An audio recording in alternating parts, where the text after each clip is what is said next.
Kalau sekeluarga tidak mampu, orang bapaknya merokok, terus uangnya yang harusnya bisa beli lauk pauk gitu ya. Ngobrol sore bareng Butri. Ngobrol santai bersama warga Kota Bekasi yang kreatif, berprestasi, dan menginspirasi. Assalamualaikum warahmatullahi wabarakatuh. Apa kabar sahabat Butri?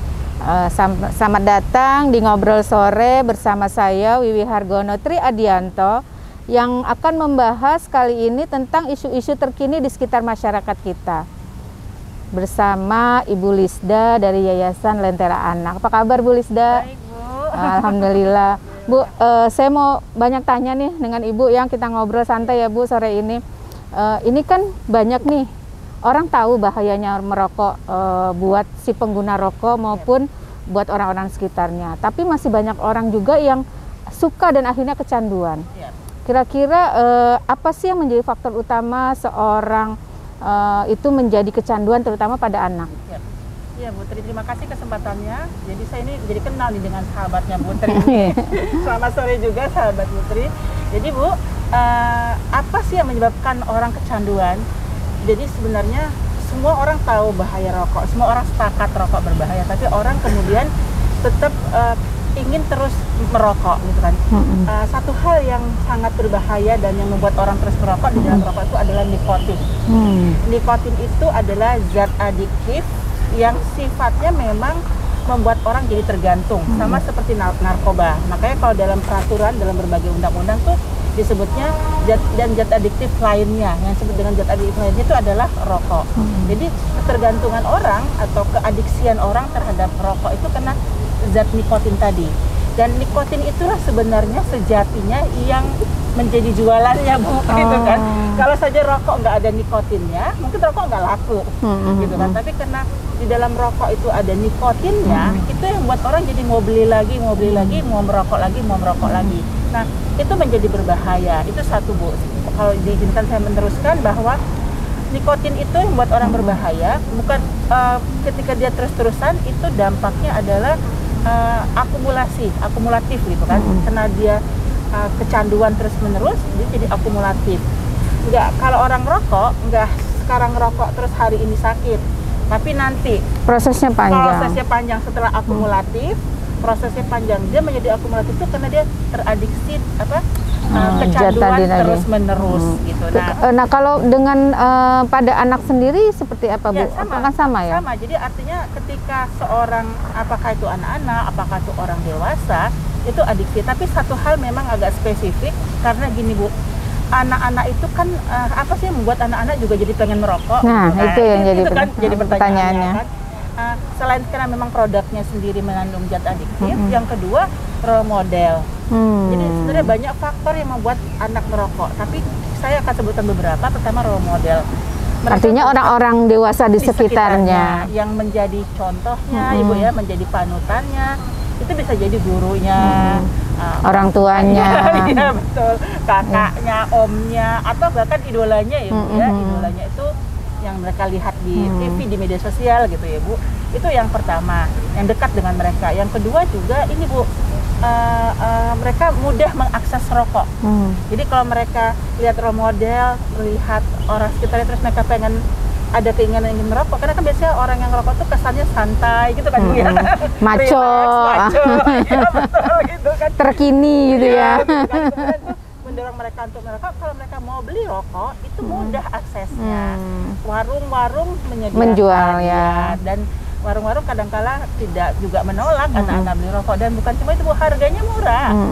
Bisa beli batangan. Karena mereka orientednya hanya sekedar mendapatkan keuntungan, tidak pada bagaimana faktor pendidikan dan lain-lainnya. Betul. Mereka melihat itu sebagai dagangan gitu kan Bu. Jadi anak-anak juga bisa beli batangan. Dan yang ketiga sebenarnya yang nggak kalah pentingnya adalah bujukan. Bujukan itu dilakukan melalui iklan-iklan. Oh, iklan pengaruh ya? Oh iya, banyak studi yang menyebutkan bahwa iklan rokok itu membuat rokok terlihat normal Bu. Nah, padahal kan rokok itu walaupun ada di tulisannya bahaya rokok, kanker ya, tetap aja orang nggak takut ya. Tetap nggak takut karena juga dia kecil, nggak berimbang dengan besarnya iklan gitu kan. Jadi iklan juga itu adalah bujukan. Memang sih kalau sekarang lihat iklan terus saya merokok, enggak. Tapi iklan itu mempengaruhi bawah sadarnya. Jadi iklan itu tadi karena Ibu bilang, terus menerus itu ya. Terus tadi Ibu bilang maco, keren, itu kan image yang dibangun oleh iklan rokok, bahwa orang yang ngerokok itu keren, maco gitu kan. Termasuk sekarang sudah merambah pada kalangan perempuan ya, dengan ada beberapa iklan yang sempat viral gitu ya, betul. Sehingga merasa kaum perempuan juga kalau merokok keren ini gitu ya, modern Nah. betul, setara gitu kan dengan laki-laki. Emansipasinya, kesetaraan gendernya jadi berubah arahnya. Betul banget Bu. Jadi perempuan juga menjadi target juga dari iklan tersebut gitu, dan secara angka perokoknya juga cenderung untuk naik, tapi memang nggak setinggi kalau perokok anak Ibu ya. Kalau perokok anak tuh dia tinggi sekali dari 7,8 menjadi 9,1%. Oh justru kalangan yang menjadi pecandu rokok sekarang lebih didominasi anak. Iya. Oh, astagfirullah. Gitu ya. Anak-anak itu kalau orang dewasa dia jadi gini Bu, kalau kita lihat datanya itu Bu, semakin dewasa jumlah perokoknya turun. Karena mereka punya kesadaran ya, betul. Faktor usia. Ya, udah sakit-sakitan. Udah sakit-sakitan gitu kan. Terus gaya hidup sekarang udah stylenya kan sehat ya Bu ya. Sementara anak-anak itu kan belum punya kesadaran itu ya. Itu bagian yang sangat ngeri justru ya. Betul gitu. Itu salah satu beberapa faktornya. Ada banyak faktor, tapi faktor yang paling banyak yang tadi saya sebutkan. Nah, kalau tadi kan kita tahu tuh Bu, bahayanya rokok terhadap kesehatan itu sendiri gitu ya. Baik terhadap si perokok maupun orang-orang di sekitarnya gitu. Nah, kalau misalnya kebaikan dari misalnya kita berusaha untuk menghindari itu rokok sendiri, seperti apa ya? Efeknya ya terhadap ini kita sih. Iya. Salah satu sebenarnya Bu, kalau boleh saya ulang sedikit, orang-orang yang merokok itu mengeluarkan, terutama keluarga miskin, mengeluarkan biaya dari beli rokok itu sampai 12%. Dia di nomor 2 setelah beras. Jadi data Bappenas itu menyebutkan orang yang kemampuan ekonominya di bawah itu pengeluaran mereka tuh nomor 2 beli rokok setelah beras. Artinya beli rokok lebih banyak daripada beli makanan sehat gitu kan Bu, kayak daging, telur, susu. Atau mungkin ada nggak faktor dia mengenyangkan ya, jadi udah deh lebih baik nggak makan nasi, yang penting saya ngerokok gitu. Ada nggak? Karena adiksi tadi biasanya kalau adiksi itu dia menutupi semua ya. Betul. Nah cuma kan Bu tadi dampaknya ke keluarga. Misalnya kan kalau keluarga tidak mampu, orang bapaknya merokok, terus uangnya yang harusnya bisa beli lauk pauk gitu ya. Kan? Nah jadi kalau tanya keuntungan yang pertama saya rasa yang secara ekonomi ya paling yang paling berdampak banget adalah keuntungan secara ekonomi, sehingga belanja keluarga yang tadinya untuk beli rokok bisa dialihkan untuk beli makanan yang bergizi dan bisa dialihkan untuk kebutuhan kesehatan anak-anak. Itu secara ini. Tapi kalau kepada orang yang merokoknya sudah pasti banyak keuntungan Ibu ya, karena dia jadi lebih sehat gitu kan, lebih tidak lagi tergantung gitu kan, karena kalau orang yang merokok kan apa-apa dia baliknya ke rokok gitu kan, sehingga dia bisa lebih melakukan fungsi-fungsi sosialnya lebih banyak gitu. Nah, yang lebih besar sebenarnya keuntungannya adalah masa depan ya Bu ya. Kalau kita bisa memastikan anak-anak kita aman tidak merokok, kita akan mendapatkan generasi muda yang nanti dia lebih sehat, lebih produktif gitu kan. Tadi seperti yang saya katakan bahwa orang yang kecanduan rokok itu dampaknya itu kan agak lama, 10 atau 15 tahun. Kalau kita bisa mencegah anak-anak kita tidak merokok di usia sekolah, usia SMP, SMA, kita berharap nanti ketika dia produktif di usia 28, 29, 40 ya, mereka adalah anak-anak yang generasi yang produktif, sehat jiwa raga ya. Gitu. Jadi untuk bangsa negara ini manfaatnya sudah pasti ada untuk diri sendiri maupun untuk keluarga. Karena gimana dia mau produktif kalau dia sakit-sakitan, batuk, bengek. malah jadi buat BPJS jebol gitu kan, atau asuransi jadi mikir-mikir. Kalau gitu kita tadi dengan penjelasan Ibu ya, berarti kan banyak ada beberapa dampak positif.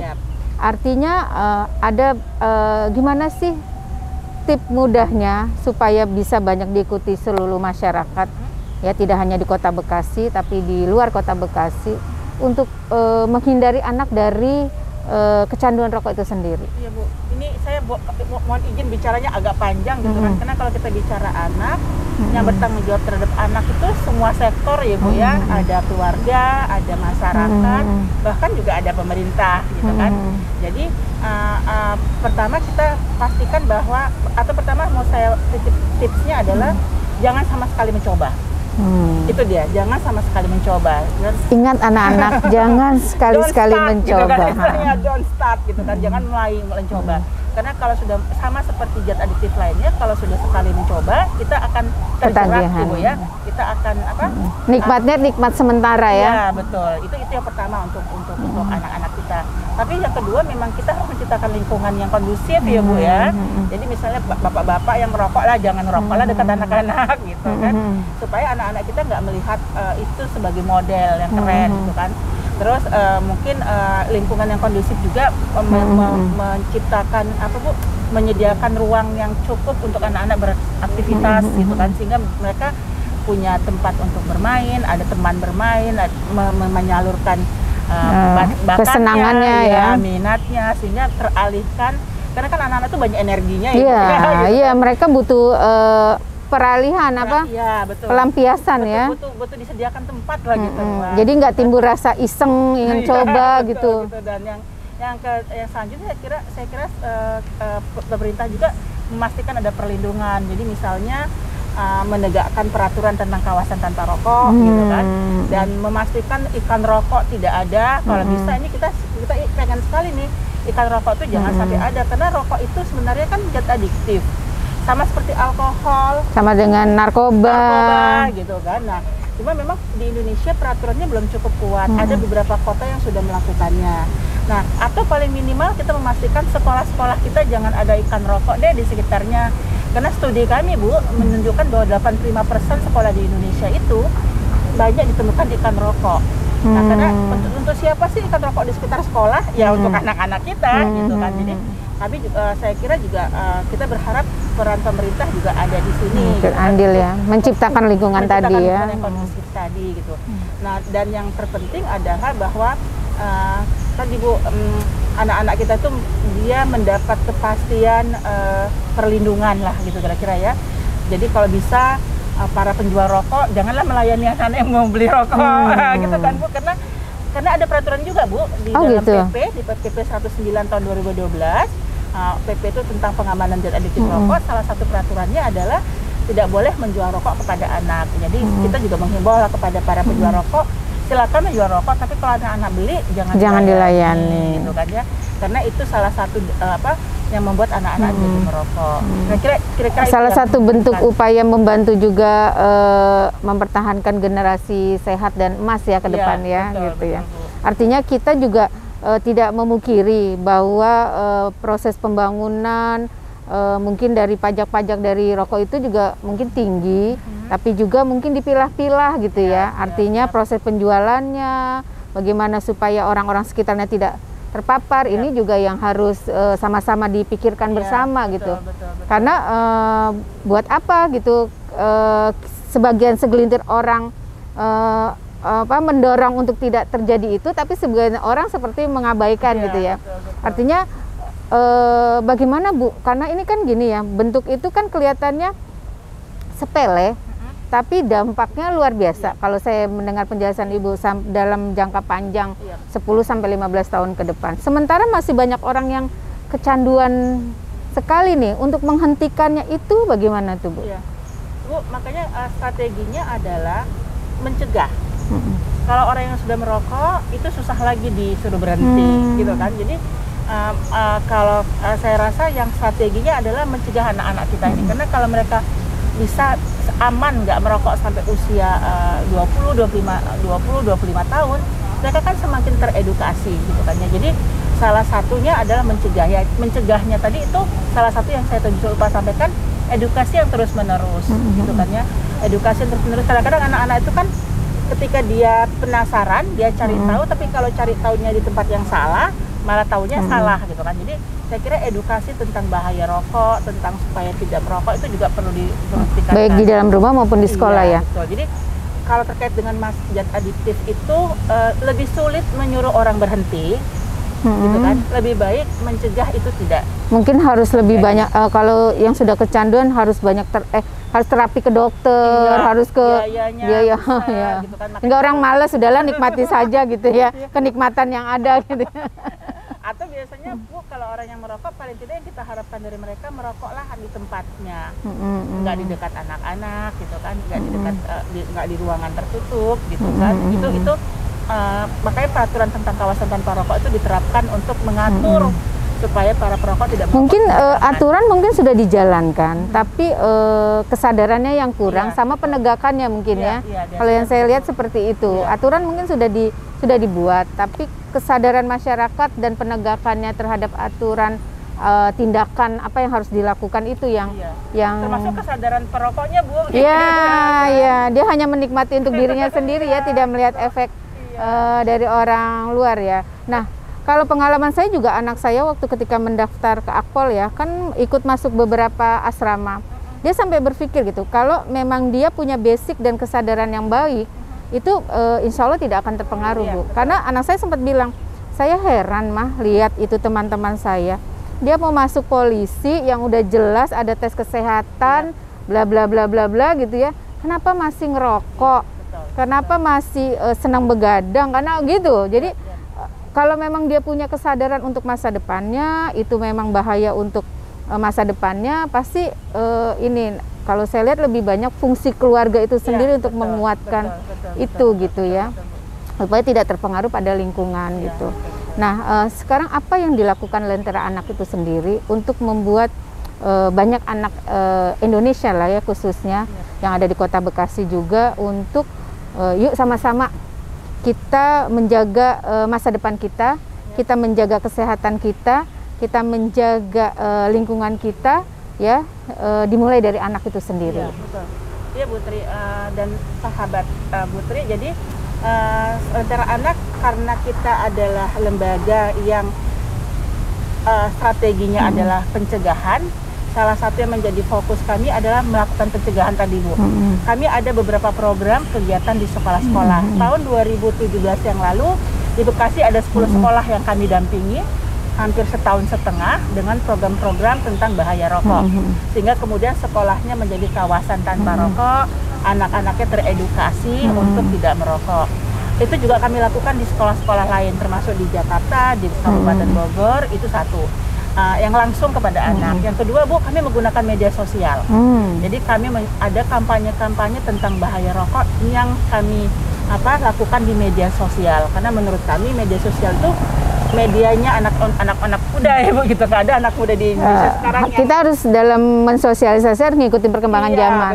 Betul. Jadi kami melakukan di media sosial kampanye informasi tentang bahaya rokok. Yang ketiga, kami juga melakukan advokasi. Advokasi itu maksudnya mendorong, mendukung supaya ada kebijakan, peraturan-peraturan yang memastikan anak-anak kita terlindungi, gitu kan. Misalnya di beberapa kota kami sudah berhasil mendampingi untuk melarang iklan rokok di kotanya, atau menegakkan kawasan tanpa rokok. Atau sekarang yang sedang kami lakukan di pusat, di Kemenkes, kami sedang mendukung Kemenkes untuk buat peraturan yang ketat tentang bahaya rokok. Nah, untuk di Bekasi sendiri tahun ini kami sebenarnya akan ada program di Bu Tri ini, sekalian ini mau sosialisasi. Bu Tri akan ada 10 sekolah, kami sedang mapping yang akan kami dampingi untuk memperkuat UKS-nya. Nah, salah satu isunya adalah memastikan mereka mengerti bagaimana hidup sehat, termasuk tentang bahaya rokok. Jadi mungkin nanti saya akan soal khusus dengan Bu Tri, kita dapat arahan gitu kan, karena saya kira ini adalah bagian dari yang bisa kami lakukan sebagai anggota masyarakat. Jadi secara umum kami ingin lakukan itu di sekolah-sekolah, kami lakukan campaign di media sosial, tapi kami juga ingin bermitra dengan pemerintah untuk mendukung, mendorong apa yang bisa kami lakukan terkait dengan edukasi, peraturan dan lain sebagainya. Kira-kira begitu. Gitu. Nah, saya boleh dong Ibu kasih tip buat penonton dari sahabat Bu Tri untuk mengedukasi bareng-bareng nih ya, kita bagaimana supaya terhindar dari rokok. Iya. Jadi sahabat Bu Tri, ini saya senang sekali dapat kesempatan untuk berbagi gitu ya, berbagi tips, trik dengan sahabat Bu Tri terkait dengan bagaimana supaya kita bisa mencegah anak-anak kita merokok.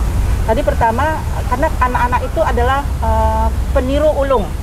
Mereka peniru banget gitu kan. Jadi pertama mungkin kita yang menjadi orang dewasa di sekitarnya, hendaklah menjadi role model yang baik. Jadi kalau bapak atau ibu atau om yang merokok, silakan merokok, tapi jangan dilakukan di dekat anak. Kalau bisa sembunyi-sembunyi gitu kan.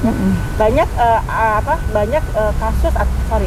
banyak pembelajaran yang berhasil ketika orang tuanya kemudian tidak merokok di dekat anaknya, kemudian anak-anaknya itu tidak punya gambaran bagaimana orang merokok, dan itu berhasil. Bahkan orang tua jadi berhenti. Kalau bisa berhenti, Bu, gitu kan ya. Kalau belum bisa berhenti, janganlah merokok di dekat anak-anak. Itu satu. Yang kedua, yang juga tips yang kedua adalah kepada orang tua tadi, informasikan, edukasi, beritahu anak-anak kita tentang bahaya rokok. Saya setuju dengan Bu Tri tadi bahwa kita harus menumbuhkan kesadaran kepada anak-anak kita. Itu penting banget, itu basis banget ya Bu ya. Jadi kalau mereka paham itu berbahaya, itu tidak berguna, itu tidak bermanfaat, nanti kalau mereka keluar dari rumah, mereka sudah punya tameng.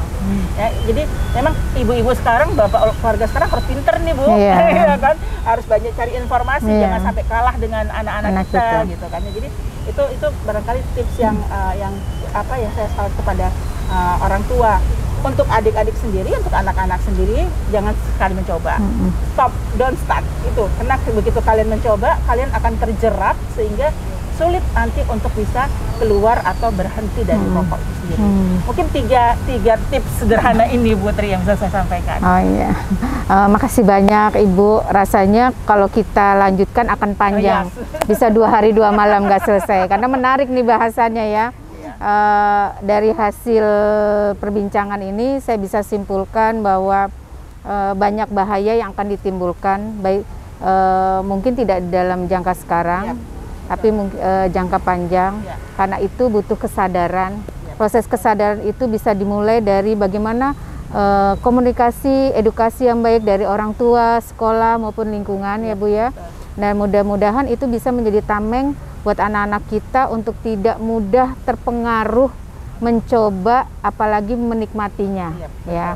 Nah karena itu kita minta yuk orang-orang dewasa, orang-orang yang ada di sekitar anak-anak kita, jaga lingkungan, jaga kebiasaan buruk-buruk yang selama ini dijalani.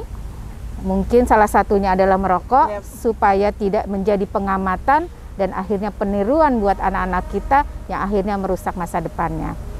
Mudah-mudahan ini menjadi media edukasi, menjadi penyedia penyadaran bahwa anak-anak kita butuh contoh yang baik dari orang-orang sekitarnya, terutama orang tuanya.